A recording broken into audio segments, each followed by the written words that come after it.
Dalam pidatonya di sekolah partai, Ketua Umum PDI Perjuangan Megawati Soekarnoputri 2 kali menyebut nama Presiden Joko Widodo. Mega menyinggung soal utang pemerintah dan pemimpin yang suka bikin versinya sendiri. Di depan kader dan pengurus DPP PDI Perjuangan, Megawati mengkritik utang pemerintah yang makin bertambah besar di era Presiden Jokowi yang kini jumlahnya lebih dari 8.000 triliun rupiah. Mega mengingatkan potensi krisis ekonomi dengan besarnya utang pemerintah. Mega pun menyebut nama Presiden Jokowi saat meminta agar kritiknya atas utang tidak ditanggapi negatif. Pertanyaan saya, cara bayarnya nanti gimana? Kalau dalam geopolitiknya tadi sama juga. Ini saya khawatir krisis ekonomi kayak zaman saya nangani berhasil. Nanti kalau saya bilang gitu Ibu Megawati sombong. Saya nanti kalau diomongin gitu Ibu Megawati sudah tidak ini dengan Pak Jokowi. Enggak. Ini mesti dia mikir juga. Semua juga mikir. Karena ini persoalan bangsa, bukan bangsa seorang-seorang. Kayak apa? 800 T mau dibayar sama apa? Yuk coba. Momen kedua, nama Jokowi disebut Megawati terjadi saat Mega menyinggung soal pemimpin yang suka bikin versi sendiri.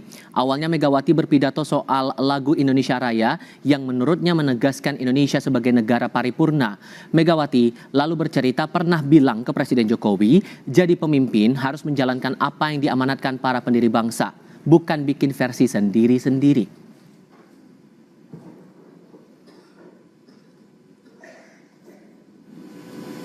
Mau nyari apa lagi sih? Saya ngomong sama Pak Jokowi, kalian pemimpin itu harus menjalankan apa yang dipikirkan dan dituliskan oleh para pendiri bangsa. Bukan kita bikin versi-versi.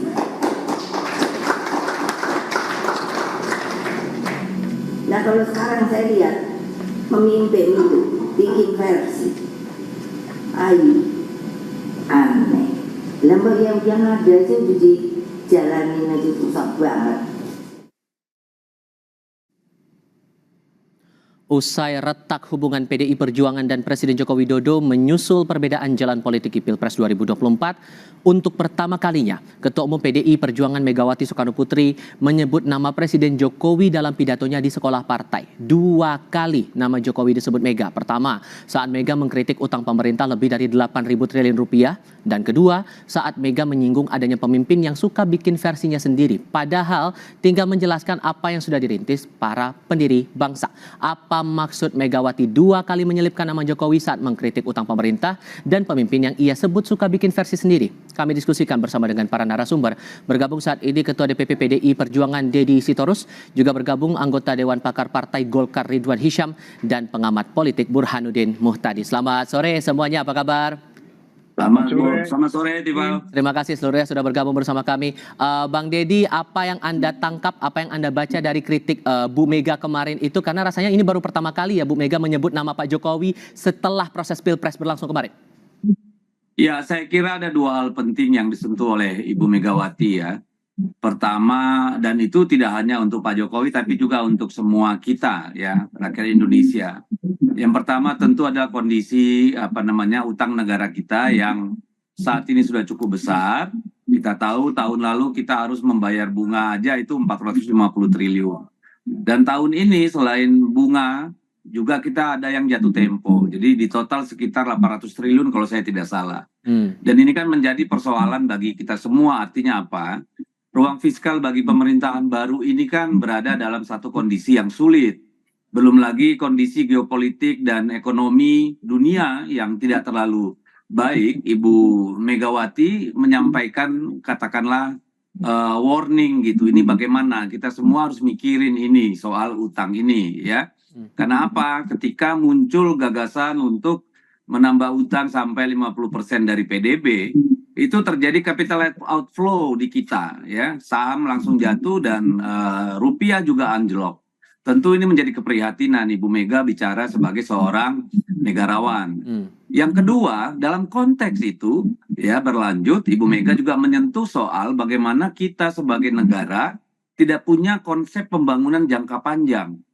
Ya, karena memang setelah tidak ada MPR yang menghasilkan GBHN, itu setiap pemerintahan baru selalu lahir dengan ide-ide baru dan pikiran-pikiran baru yang sebenarnya menurut Ibu Mega, para pendiri bangsa ini sudah menetapkan arah dan tujuan dari kemerdekaan kita, apa sih tugas-tugas negara gitu.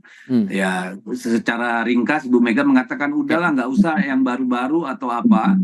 Dengan yang sudah ada dalam undang-undang dasar kita aja itu aja udah sulit gitu. Apalagi kalau dia tidak berkesinambungan dan setiap pemimpin punya coraknya yang masing-masing jauh berbeda gitu. Itu kan satu warning juga, tidak hanya untuk pemerintahan yang sedang berlangsung, tapi yang akan datang dan seterusnya gitu. Jadi saya kira dalam konteks itu pidato Ibu Megawati kemarin. Saya mau coba dulu menganalisis soal pernyataan Bu Mega yang soal utang itu tadi, karena Bu Mega juga mengkompar saat beliau memimpin Indonesia saat itu menjadi presiden dan menangani utang saat itu, menangani krisis waktu itu dengan pemerintahan sekarang. Apa yang sebetulnya mau ditunjukkan Bu Mega? Ya, saya kira yang mau ditunjukkan adalah bahwa kalau kita dibebani oleh utang, maka negara tidak bisa bergerak. Karena apa? Ruang fiskalnya terbatas dan itu berpengaruh terhadap ekonomi, terhadap rating katakan obligasi kita, terhadap rating dunia investasi kita. Nah, pada saat Ibu Mega kan kita tahu bahwa pada saat itu kita masih dalam cengkeraman IMF, negara baru melewati fase badai krisis gitu ya, sehingga pada waktu itu sebagai mandataris MPR, Ibu Mega diberikan tap MPR untuk menambal APBN kita yang bolong-bolong dan hancur itu. Bahkan untuk bayar gaji pegawai pun negara APBN-nya kesulitan pada waktu itu. Maka keluarlah tap MPR yang memerintahkan mandataris MPR, Presiden Megawati pada saat itu, untuk mencari kekurangan pembiayaan APBN itu, salah satunya dengan mendivestasi Indosat misalnya. Itu kan cara yang diperintahkan oleh MPR dan dilaksanakan Presiden sebagai mandataris MPR pada saat itu. Nah, sekarang dalam kondisi yang sekarang, ya ini kan kondisi normal sebenarnya. Tetapi kan kita dihadapkan pada rintangan yang sangat sulit. Kita lihat penerimaan pajak, penerimaan negara sekarang itu turun jauh. Beban utang semakin meningkat. Ada ketidakpastian ekonomi di luar, ada potensi ancaman geopolitik dan sebagainya. Pak Ridwan, utang sudah sampai 8.000 triliun lebih dan ini jadi concern sendiri dari seorang ketua umum Megawati Soekarno Putri sampai membandingkan penanganan utang di pemerintahan sekarang dengan pemerintahannya Bu Mega saat itu jadi presiden. Anda meresponnya gimana? Saya lihat begini, pemerintahan kita ini kan sistemnya parlemen presidensial. Tetapi presidensial ini kan didukung oleh parlemen, yaitu koalisi yang besar di DPR. Semua anggaran itu sudah disetujui oleh DPR. Jadi saya kira kita tidak baik kalau kita saling menuding bahwa ini begini. Karena semuanya disahkan oleh APBN itu disahkan oleh DPR dan setiap tahun ada laporan pertanggungjawaban dan kita terima semuanya.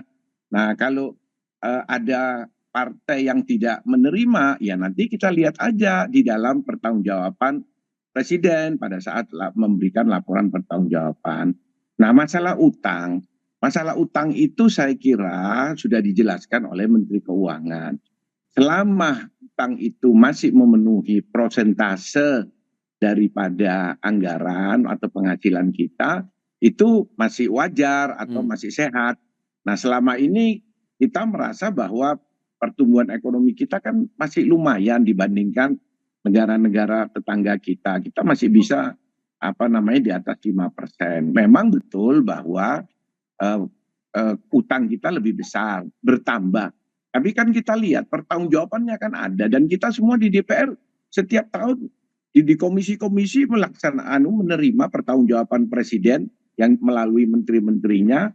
Nah, itu saya kira kalau kita melihat hal ini, kita janganlah bermain drama dalam hal pemerintahan ini. Karena kita bersama-sama semua Tapi Saya kalau kira melihat faktanya masih ada PHK, sekarang kondisi nilai tukar rupiah melemah dan yang lain-lain itu? ya itu adalah resiko daripada kepemimpinan, ya resiko daripada kepemimpinan. Kepemimpinan ini kan kita dukung semua, bukan salah satu, kecuali kalau kepemimpinan yang ada sekarang ini tidak kita dukung. Kita dukung semua, malah koalisi kita itu paling besar. Sekarang kabinet kabinetnya juga mayoritas ya teman-teman semua yang ada di dalam koalisi ini. Jadi kita harus bertanggung jawab bersama-sama. Tetapi kalau kita mengkritik di dalam hal pelaksanaannya terjadi korupsi dan lain-lain, saya setuju. Oke. Ayo mari kita berantas itu korupsi-korupsi yang sekarang ini berada di mana-mana. Nah, concern kita Baik. ke sana sehingga penghasilan pendapatan kita itu bisa betul-betul dimanfaatkan sesuai dengan yang kita setujui Oke. di dalam Boleh saya pembahasan komentari APBN. sedikit, Mas? Sedikit saja, Bung Dedi, singkat saja. Saya kira tidak pada tempatnya kalau dikatakan bahwa kita memberikan kritik atau katakanlah mencari kambing hitam salah benar. Apa yang disampaikan Ibu Mega itu adalah warning, ya. Warning bahwa kondisi sekarang tuh sangat rentan. Ada masalah geopolitik, Oke. ada masalah ekonomi global, ada masalah internal kita sendiri. Ini kita harus cari jalan pemecahannya, bukan menyalahkan loh. Oke. Tidak ada Ya, menyalahkan di oke. sana. Ini kondisi yang sudah given. Ya. Makanya disambung lagi. Makanya kalau ada pemerintahan, Oke. ya tolonglah kita jangan bikin program-program yang kemudian memberatkan ruang fiskal kita sendiri. Nah, itu Saya Pak kira Ridwan. itu untuk mengingatkan. Gimana tuh Pak Nah. responnya? Ya iya, kan program-program yang dibuat oleh pemerintah kan semua mendapatkan persetujuan dari DPR. Dan di DPR mayoritas kita koalisi. Nah itu, jadi saya setuju ke Bu Mega memberikan warning kepada pemerintahan sekarang yang kurang beberapa bulan ini.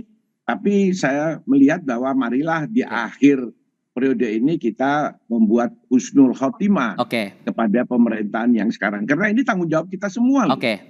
Ya, terutama yang berada di dalam koalisi. Toh sampai hari ini pemerintahan Pak Jokowi Indonesia Maju ini tetap masih kita bersama-sama. Tidak ada yang keluar dari Oke. koalisi, dari kabinet ini, kecuali kalau ada yang sudah keluar tinggal berapa bulan. Oke. Nah kita bisa lihat ini, kita masih kompak sampai saat ini. Kita Sudah kami tangkap maksudnya di situ. mudah-mudahan Oke. sampai di bulan Oktober kita tetap solid. Oke. Itu harapan saya. Iya. Mas Burhan, dengan kritik yang muncul dari Bu Mega dan ini pertama dari poin utang itu, Anda sejauh mana membaca ini? Ya, terlepas dari motif ya, dan terlepas dari kenyataan bahwa kritik Ibu Mega secara keras baru disampaikan belakangan, tetapi secara substansi kritik beliau sangat justified. Ya, jadi saya menangkap kegelisahan beliau terkait dengan perkembangan belakangan, itu menurut saya sangat legitimate. Coba kalau misalnya kita lihat, misalnya berkaitan dengan ruang fiskal kita yang betul-betul sangat mepet ya. Kita tahu bahwa perkembangan utang kita sudah luar biasa besar. Saya bukan ahli ekonomi, tetapi statement yang berkaitan dengan usaha untuk membuka rasio utang hingga 50% dari PDB itu betul-betul ditanggapi oleh pasar dengan capital outflow ya. Dan pertumbuhan ekonomi 5%, kritik yang disampaikan oleh para ekonom itu kurang sekali memberi trickle down effect ya, karena banyak disumbang oleh sektor ekstraktif yang berkaitan dengan tambang. Komoditas, ya. Jadi ini penting nih kritik semacam ini, karena kita pengen ya politik kita itu tidak yes man. Kita membutuhkan satu kontrol yang kuat, di mana pemerintahan Pak Jokowi belakangan terutama periode kedua itu terlalu kuat. Jadi saya mensyukuri ya sikap PD Perjuangan, terlepas dari fakta bahwa PD Perjuangan belum secara de jure ya keluar dari koalisi Pak Jokowi, tetapi suara-suara kritis ini harus disuarakan supaya pemerintah sekarang dan pemerintahan ke depan tidak terlena. Apalagi kalau kita kaitkan dengan keterbatasan fiskal ya. Oke. Jadi ini penting buat pemerintahan Pak Prabowo dengan agenda yang cukup besar, misalnya freelance, kemudian juga peningkatan anggaran pertahanan, itu harus ditanya lebih jauh duitnya dari mana. Oke, tapi kalau melihat timingnya, sorry saya potong di situ, tapi kalau melihat timingnya di momen setelah Pilpres ini dan baru pertama kali seorang ketua umum menyampaikan nama Jokowi begitu di sekolah partai, Anda menangkapnya gimana? Ya itu kan, maksud saya begini, saya tadi mengatakan ya lepas dari soal motif politik, motif politiknya tidak bisa dipisahkan, dari residu pilpres. Ya, kita tahu bahwa kritik keras semacam ini kan tidak muncul ketika hubungan PDI Perjuangan dengan Istana sedang baik-baik saja. Tetapi saya tidak mempersoalkan itu. Ya, jadi publik memerlukan suara lain di elit kekuasaan untuk menyeimbangkan power yang terlalu kuat. Dan suara itu ada di tangan PDI Perjuangan. Jadi buat saya, ya, lepas dari timing yang baru muncul belakangan, dan terlepas dari fakta bahwa Pak Jokowi tinggal misalkan beberapa bulan, tetapi suara-suara kritis semacam ini harus terus diingatkan. Karena bagaimanapun pemerintahan, ya, yang terlalu kuat itu juga berbahaya buat demokrasi. Jadi kita tidak boleh go let power go unchecked, gitu, nggak boleh kayak begitu. Dan suara PDI Perjuangan harus diperkuat supaya tidak sendirian di parlemen. Nah, Bung Deddy, karena kan begini posisi PDI Perjuangan di periode pertama dan kedua Pak Jokowi kan bareng-bareng nih. Baru sekarang kan terpisah setelah momen Pilpres 2024. Bagaimana bentuk pertanggungjawaban PDIP untuk bisa menangani soal utang ini? Saya kira justru disitulah maka Ibu Mega itu kan tidak hanya marah kepada pemerintah, tapi marah juga kepada kami sebagai anggota legislatif. Ya, kan yang ikut kemarin dalam kegiatan itu kan juga anggota-anggota legislatif. Ya, bahkan anggota PDI Perjuangan disuruh mikir, ibu-ibu jangan cuma belanja ngawur tampilan yang dipikirnya ekonomi sedang sulit, kan kira-kira seperti itu. Jadi tidak ada pretensi, ya, Ibu Mega itu sedang menyerang pemerintah, tidak. This is alarm for all Indonesian people. Itu satu hal. Yang kedua, kenapa baru sekarang? Karena kan kita memasuki masa transisi pemerintahan baru. Yang akan menghadapi persoalan ini adalah pemerintahan baru. Jadi dilihat itu satu rangkaian. Ibu Mega bicara kondisi aktual hari ini, beban yang tertinggal hari ini, dan kondisi ke depan. Untuk mengingatkan pemerintahan yang akan datang juga, supaya ketika membuat program itu hati-hati gitu loh. Kan itu ada sambungannya gitu. Jadi itu sama sekali bukan attacking, it's alarm gitu loh. Untuk mengingatkan, oke lah, apa iya misalnya nih contoh, apa serius nih mau ngabisin 450 triliun untuk freelance tadi misalnya. Kan sebenarnya secara tidak langsung mau ke sana. Karena apa? Karena kita melihat kondisi eksternal kita kurang baik, internal kita juga kurang baik. Saya kasih contoh. Misalnya ini untuk BUMN saja. Sambil saya kasih contoh misalnya Pelindo. Kalau 100 rupiah naik itu jatuh kurs dolar kita, rupiah kita, itu beban utangnya bertambah 250 miliar rupiah loh. Coba bayangin kalau dolar kita hancur terus begini, ini bagaimana? Iya kan? Jadi ini kan persoalan untuk dijawab oleh kita semua, dan terlebih bagi partai politik, bagi legislatif, bagi eksekutif, not targeting on Pak Jokowi, yang enggak lah, Pak Jokowi udah mau selesai gitu loh. Ini alarm untuk kita semua. Karena sedikit banyaknya ini pasti akan jadi beban juga buat pemerintahan berikutnya, Pak Ridwan. Nah, bagaimana kemudian dari pemerintahan baru nanti akan menyikapi soal utang ini, terlebih akan ada program besar seperti makan bergizi gratis juga akan jadi sorotan begitu? Ya, saya kira pemerintahan baru kan masih dalam masa transisi. Saya kira Pak Prabowo mempersiapkanlah apa yang terjadi, karena pemerintahan baru ini kan sudah komit keberlangsungan keberlangsungan daripada programnya Pak Jokowi. Jadi saya kira mereka akan konsisten untuk melanjutkan program-programnya, otomatis dengan memperbaiki fiskal yang terjadi tadi. Seperti itu, karena setiap pemimpin pasti punya cara sendiri-sendiri. Jadi tidak mungkin Pak Prabowo sama persis, tapi programnya sama. Itu yang komitmen kita di koalisi Indonesia Maju, bahwa kita akan meneruskan program dari Pak Jokowi. Dan saya terima kasih tadi dijelaskan sama Bang Deddy di sini. Itu kita memberikan penjelasan seperti ini adalah di dalam rangka untuk kebaikan kita bersama. Karena kalau kita disalahkan, kita salah bersama. Karena kita ini koalisi yang besar di DPR. Kita kan sudah bikin APBN, ketua Panggarnya juga malah ini kan. Saya tahan dulu Anda di situ sampai kita juga perbaiki komunikasi kami dan sinyal komunikasi kami dengan Bang Ridwan Hisyam, termasuk nanti kita akan juga singgung soal kritik dari Bu Mega masalah versi kepemimpinan yang dianggap jangan bikin versi sendiri-sendiri. Ini versi pemerintahan sekarang gimana Bang Deddy? Jawabnya nanti ya Bang ya. Kita lanjutkan lagi di segmen berikutnya usai jeda.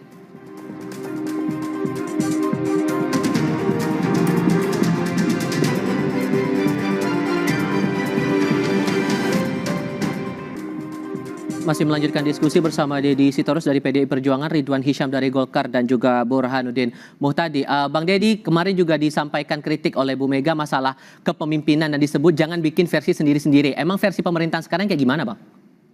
Ya, bukan soal versi pemerintah. Ini kan bicara untuk keseluruhan. Itu juga berpengaruh terhadap provinsi dan kabupaten kota. Kan yang digugat oleh Ibu Mega adalah tidak adanya peta pembangunan, peta jalan pembangunan kita, roadmap-nya gitu yang utuh dan berkelanjutan. Dulu sebelum amandemen kita punya yang namanya GBHN. Dulu zaman Bung Karno ada yang namanya pembangunan semesta berencana. Kalau sekarang kan setiap kepresidenan itu yang punya hanya RPJMN, ya, dan itu belum tentu sinkron dengan gubernur, belum tentu sinkron dengan bupati, dengan wali kota, itu belum tentu nyambung. Nah, Ibu kan mendorong kita, para pemimpin Indonesia, terutama di eksekutif, itu untuk kembali, ya sudah, undang-undang dasar kita itu sudah disebut undang-undang yang paripurna. Dibandingkan negara-negara lain, jelas kok apa yang menjadi tujuan kemerdekaan kita, tujuan bernegara kita apa, tujuan pembangunan kita apa.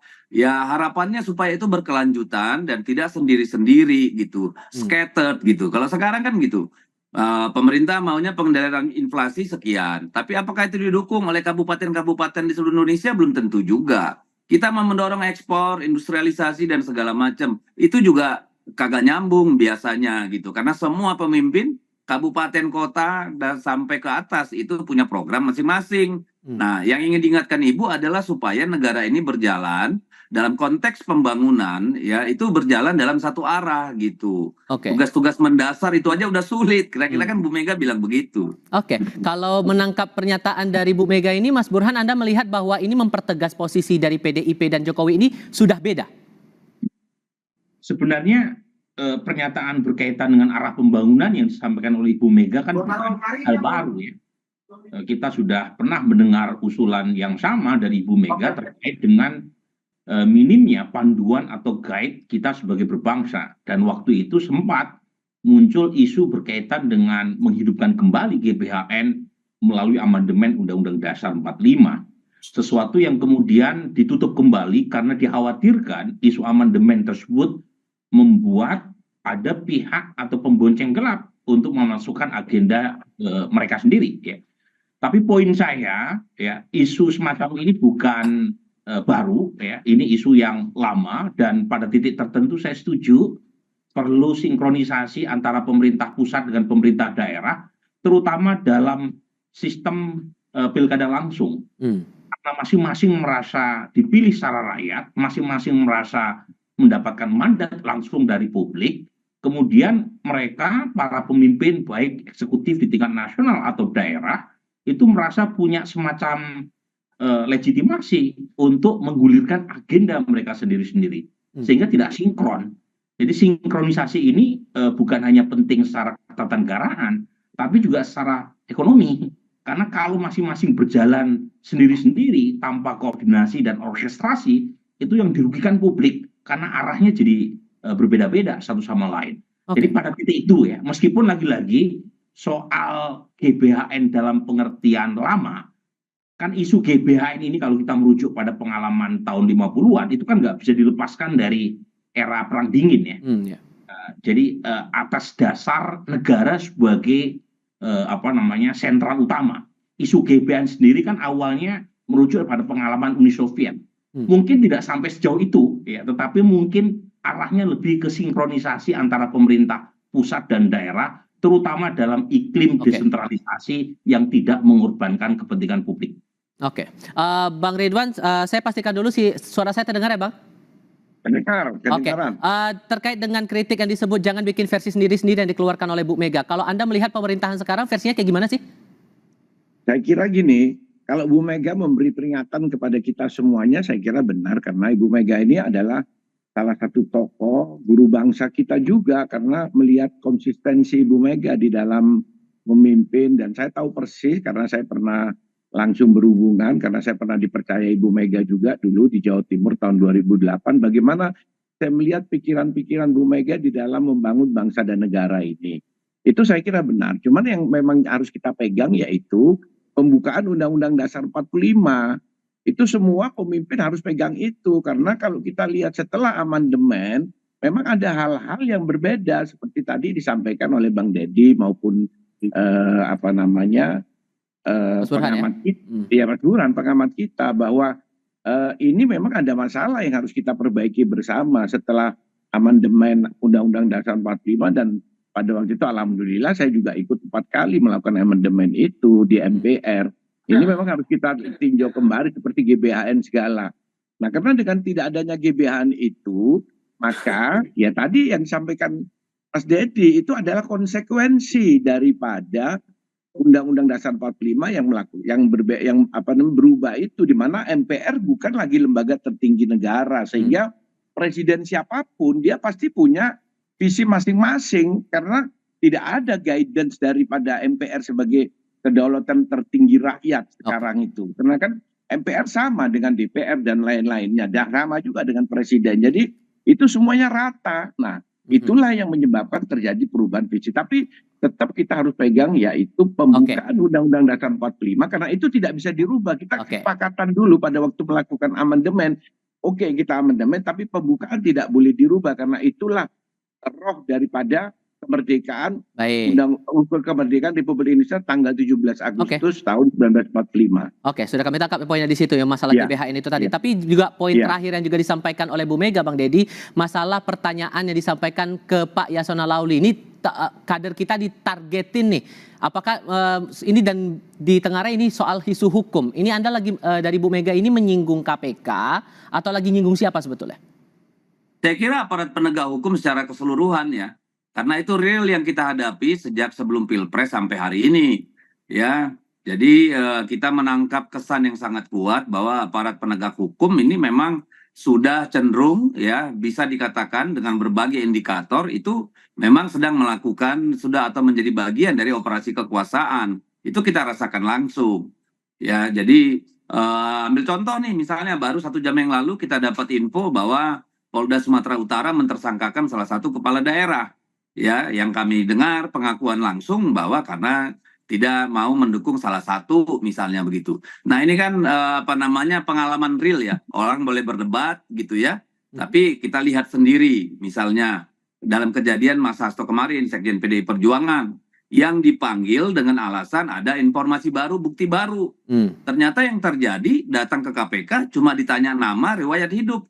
Tidak dikonfrontasi dengan katakanlah informasi baru-baru tadi. Gitu. Jadi ini kan kita melihat ini ya ada problem nih gitu loh. Dan itu kita mengalami real gitu. Jadi ya itu bacaan kita. Tapi terserah sendiri rakyat menilai seperti apa. Tapi kami melihat ini sebagai satu ancaman bagi demokrasi kita. Sebuah sentimen dan dipandang sebagai operasi kekuasaan. Menurut Pak Ridwan gimana? Ya memang semuanya bisa ditafsir-tafsirkan. Tapi selama memang itu ada bukti, ya kenapa tidak gitu loh. Jadi siapapun, kalau saya tidak bisa. Jadi kita memang harus bersih. Pejabat-pejabat negara harus bersih. Anggota DPR, termasuk KPU, dan lain-lain, BPK, semua hakim-hakim ya memang harus bersih. Agar kita tidak tadi yang seperti kata Bang Deddy nanti dipolitisir. Selama dia bersih, dia tidak mungkin bisa dipolitisir. Bukti tidak ada, karena hukum kita kan memang ada. Minimal ada 2 bukti yang harus dibuktikan, yang harus ya itu. Nah, jadi justru kan problemnya ada di sana, Mas. Ya, iya betul. Saya kan kasih contoh, ya kan dipanggil karena ada bukti baru. Tapi datang menghadiri panggilan yang ditanya cuma riwayat hidup, tidak ada ditanya yang lain-lain. Kan ini problem kita. Misalnya kejadian juga yang mantan kepala Badan Penanggulangan Bencana. Kejadian tahun 2012, 2013, ya kan? Sementara dia itu sudah tidak di PDI Perjuangan lebih dari setahun yang lalu. Tetapi yang muncul di media disebut adalah kepala Badan Serbaguna. Ini kan upaya menurut kami adalah upaya framing gitu loh. Jadi itu kami alami. Jangan kita karena bukan kita yang kena lalu kita bilang Oke. kalau nggak salah nggak usah takut. Ini Oke. bahaya loh. Oke, saya kasih giliran ke Mas Burhan singkat saja terakhir Mas Burhan, dengan banyak kritik itu 3 poin tadi itu Anda menangkap kemana arah hubungan PDIP dengan Jokowi, sudah case close atau masih terbuka ruang terbatas terutama untuk anak-anaknya Jokowi? Kalau menurut saya sudah case close. Jadi Sudah nggak ada ruang lagi menurut Anda? saya kira tidak sulit ya buat pengamat atau buat analis politik untuk menyimpulkan hubungan antara PD Perjuangan dengan keluarga besar Pak Jokowi sudah berakhir. Dan saya justru mencari semacam blessing in disguise-nya dari relasi kedua entitas politik ini. Apa blessing in disguise-nya? Yaitu terciptanya ruang bagi kritik yang sehat buat demokrasi. Jadi bayangkan kalau kita mengacu pada pengalaman sebelumnya, itu terjadi semacam party collusion. Semua kekuatan elit terbesar di Republik ini bersatu dalam satu kekuatan tunggal. Partai pendukung pemerintah banyak, tetapi hanya membentuk fenomena single party. Semua mengikuti apa kata Pak Jokowi. Oke. Nah sekarang ada perbedaan. Jadi tidak lagi party collusion, tetapi terjadi perbedaan, dan perbedaan ini membawa berkah buat kelompok civil society. Sebab kalau semuanya bersatu, itu yang rugi adalah masyarakat sipil. Jadi dalam konteks ini, Tifal, elit politik berkelahi itu bagus.